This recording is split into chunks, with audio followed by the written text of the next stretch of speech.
Praise the lord. అందరికీ క్రీస్తు నామమున వందనములు తెలియజేస్తున్నాను. అందరు బాగున్నారా? మీరంతా క్షేమంగా ఆరోగ్యంగా ఉండాలని ప్రతిరోజు మీ కొరకు ప్రార్థన చేయుచున్నాను. 2020 సంవత్సరము ఫిబ్రవరి నెల 28వ తారీఖున తండ్రి అయిన దేవుడు పరిశుద్ధ గ్రంథం నుండి మనకు కొన్ని మంచి మాటలు తెలియజేస్తున్నాడు. అదేమనగా ప్రార్థన. నీరు లేని మొక్క ఎలా వాడిపోతుందో ప్రార్థన లేని జీవితంలో అలా వాడిపోతాయి. పువ్వులు లేని తోటలు సువాసన ఉండదు. ప్రార్థన లేని జీవితంలో సంతోషం ఉండదు.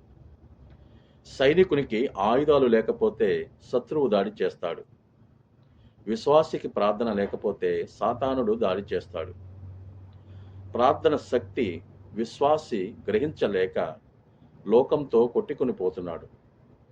ప్రార్థన శక్తి సాతానుడు గ్రహించి విశ్వాసితో తట్టుకోలేకపోతున్నాడు. సాతానుడు ప్రార్థిస్తే పారిపోతాడు, స్తుతిస్తే కాలిపోతాడు, మన పాపాలు ఒప్పుకుంటే ఓడిపోతాడు.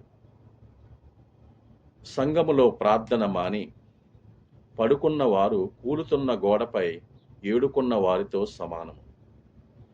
దేవుని రాజ్యం కట్టాలన్నా, సాతాను రాజ్యం కూలాలన్నా ప్రార్థనే మూలం, ప్రార్థనే ఆయుధం, అదే మన ఖడ్గము. అందుకే దేవాతి దేవుడు పరిశుద్ధ గ్రంథం నుండి మార్కు సువార్త 14వ అధ్యాయము 38వ వచనంలో ఇలా వ్రాయబడి ఉన్నది. మీరు శోధనలో ప్రవేశించుకుంటున్నట్లు మెలకువగా నుండి ప్రార్థన చేయుడి. ఇంతటితో ఈ పరిశుద్ధ వాక్యము, ఈ పరిశుద్ధమైన మంచి మాటలు మన జీవితంలో నెరవేరునుగాక.